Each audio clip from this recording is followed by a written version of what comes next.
Hello friends, welcome to my channel house of literature. और अगर आपने मेरे चैनल को सब्सक्राइब नहीं किया है तो प्लीज़ मेरे चैनल को सब्सक्राइब करिए ऐसे ही और इन्फॉर्मेटिव वीडियोस के लिए। तो फ्रेंड्स, आज का मेरा टॉपिक है टी.एस. एलियट की एक poem journey of the Magi. Eliot wrote the poem in 1927। इस पोएम को टी.एस. एलियट ने 1927 में लिखा था। The poem is written in free verse. Poem free verse में लिखा गया है। Thomas Stearns Eliot was born in 1888 and he died in the year 1965. He was an American-born British poet, essayist, playwright and literary critic. तो basically Elliott का जन्म America में हुआ था, लेकिन उन्होंने अपनी आधी से ज़्यादा लाइफ ब्रिटेन में गुजारी, तो इसीलिए उनको अमेरिकन बॉर्न ब्रिटिश पोएट बोला जाता है। He was one of the major poets of 20th century. 20th century की वो बहुत ही एक मेजर पोएट थे। He won the Nobel prize in literature in the year 1948 और 1948 में उनको नोबेल प्राइज़ लिटरेचर के लिए दिया गया था। Journey of the Magi. तो सबसे पहले फ्रेंड्स, हम मजाए वर्ड का मतलब जानते हैं। फ्रेंड्स, क्रिश्चियन माइथोलॉजी के अनुसार 3 वाइज मैन या 3 पिलग्रिम्स, 3 तीर्थयात्री एक जर्नी पर गए थे। इन्होंने पर्शिया से बेथलेहम तक की यात्रा की थी ताकि ये गॉड को अर्थ पर जन्म लेते देख सकें। बेथलेहम में जीसस क्राइस्ट का जन्म हुआ था, तो ये तीनों जीसस क्राइस्ट को जन्म लेते हुए धरती पर देखना चाहते थे।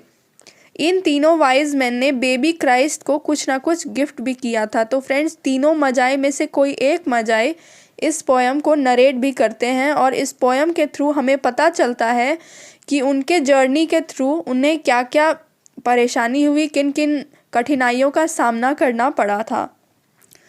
तो फ्रेंड्स, इस पोएम के नरेटर तीनों में से कोई एक मजाए है और पोएम में एलियट अपना भी पॉइंट ऑफ व्यू रखते हैं।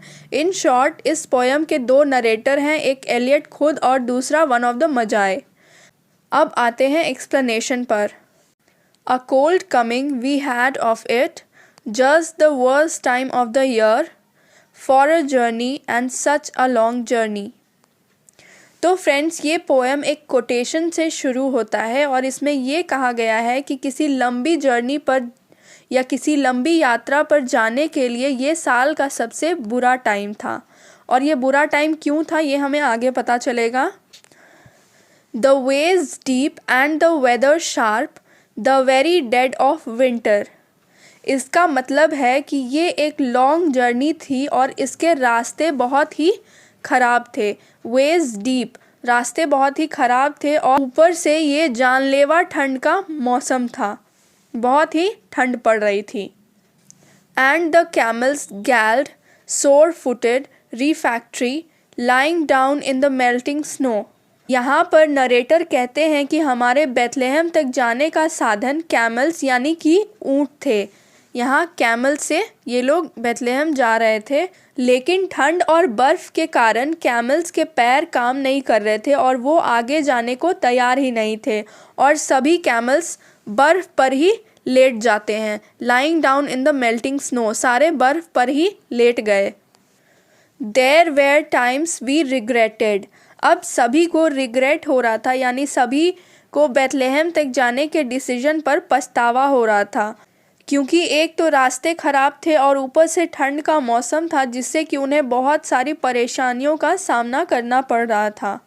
The summer palaces on slopes, the terraces and the silken girls bringing शरबत। अब मजाए अपने आरामदायक लाइफ को मिस करने लगे। वो याद करते हैं समर पैलेसेस को। समर पैलेसेस को वो याद करते हैं जहाँ वो आराम से रहते थे, और टेरेसेस यानी कि महल के बड़े से छत पर घूमते थे और सुंदर लड़कियां उनके लिए शरबत बनाकर लाती थी। फ्रेंड्स, शरबत पर्सिया की बहुत फेमस ड्रिंक है और इंडिया में भी हम शरबत पीते हैं। Then the camel man cursing and grumbling and running away. Narrator आगे कहते हैं कि कैमल मैन जो थे, यानी जो लोग कैमल्स की देख रेख करते हैं, वो लोग भी अब परेशान हो गए थे और मजाए को कर्स कर रहे थे। वो लोग मजाए को कर्स कर रहे थे, श्राप दे रहे थे, मन ही मन कुछ बोल भी रहे थे। ग्रम्बलिंग यानी आपस में ही कुछ बातें कर रहे थे।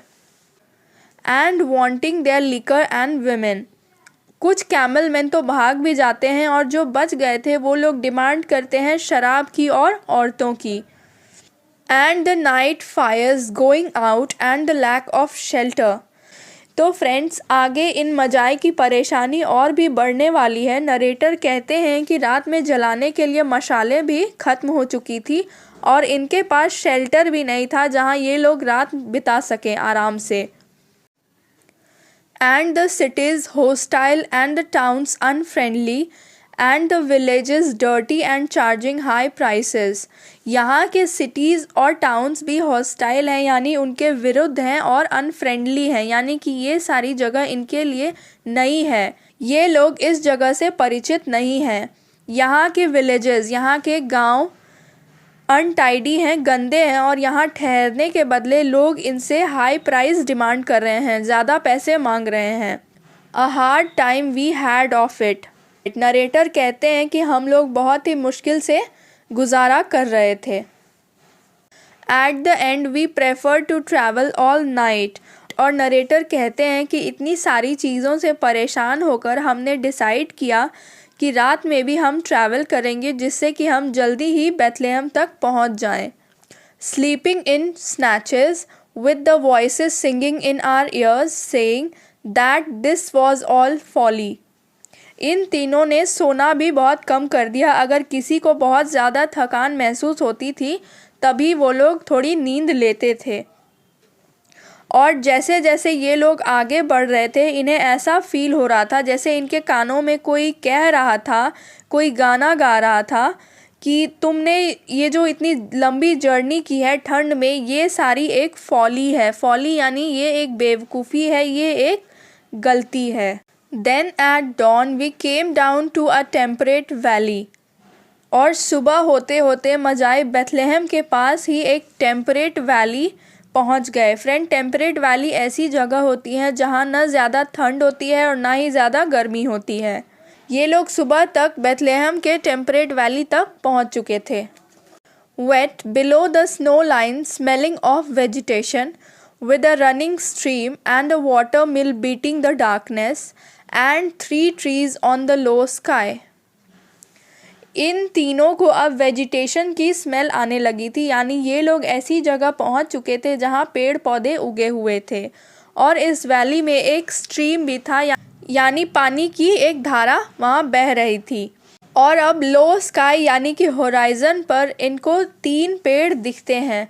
फ्रेंड्स, यहाँ 3 पेड़ इस बात का इशारा है कि इन मजाई ने जीसस क्राइस्ट का फ्यूचर देखा था. और फ्रेंड्स, फ्यूचर में जीसस क्राइस्ट को जब क्रूसीफाई किया गया था उनके साथ 2 और चोरों को भी क्रूसीफाई किया गया था. तो वहाँ पर 3 क्रूसीफिक्शन हुए थे और यही वजह है कि मजाई को वहाँ पर 3 पेड़ दिखे थे. And an old white horse galloped away in the meadow. और एक ओल्ड वाइट हॉर्स मिडो यानी कि घास के मैदान की तरफ जा रहा था. और ये ओल्ड वाइट हॉर्स सिंबलाइज करता है जीसस क्राइस्ट का जन्म अर्थ पर हो चुका है. ये इसी बात का इशारा है. Then we came to a tavern with vine leaves over the lintel, 6 hands at an open door dicing for pieces of silver and the feet kicking the empty wine skins. अब नरेटर आगे कहते हैं कि जब वो तीनों tavern यानी कि एक छोटे से होटल में पहुँचे तो वहाँ ढेर सारे लोग डाइसिंग कर रहे थे.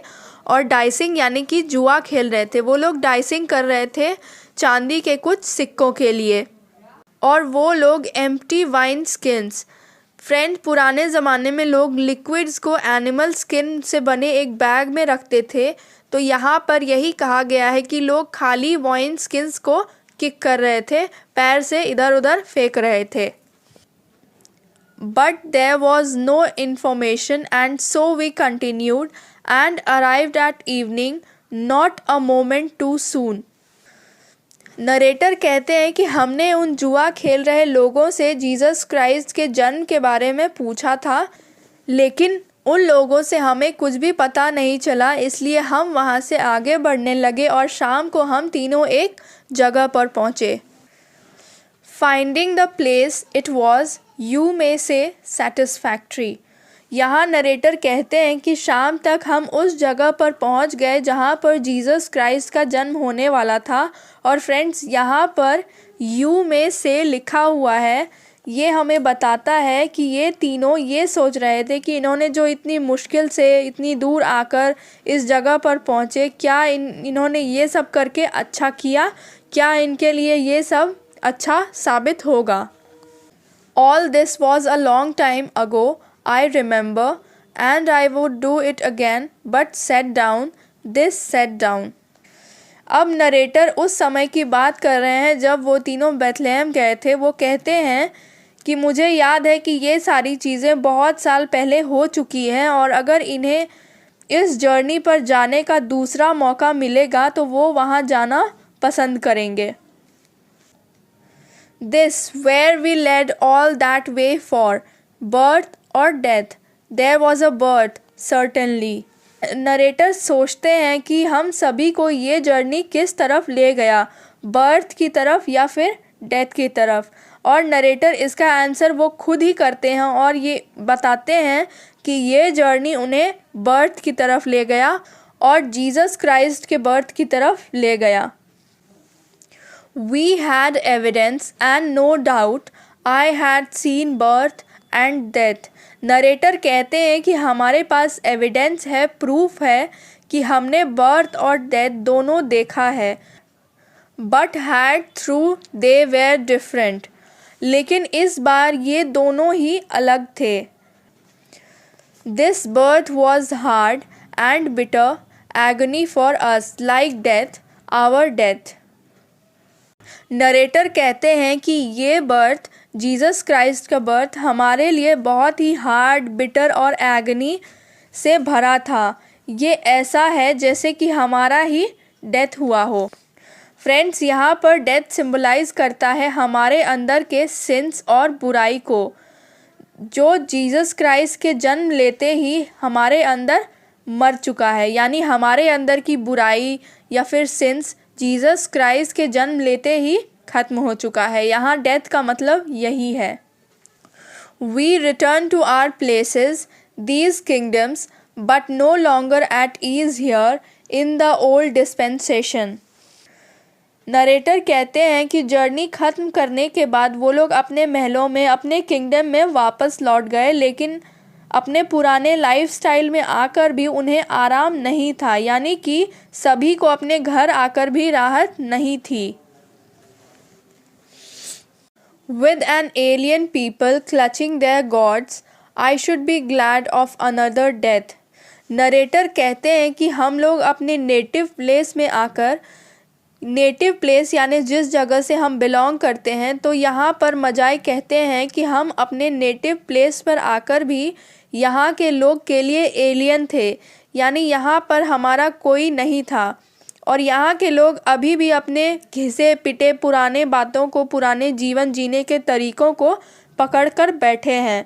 इन लोगों को इस बात का एहसास ही नहीं है कि जीसस क्राइस्ट ने अर्थ पर जन्म ले लिया है।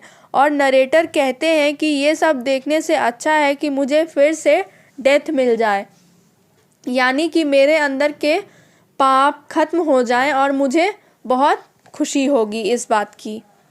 तो फ्रेंड्स, इसी के साथ ये पोएम ख़त्म होती है। आई होप आपको ये एक्सप्लेनेशन समझ में आया होगा। Thank you for watching.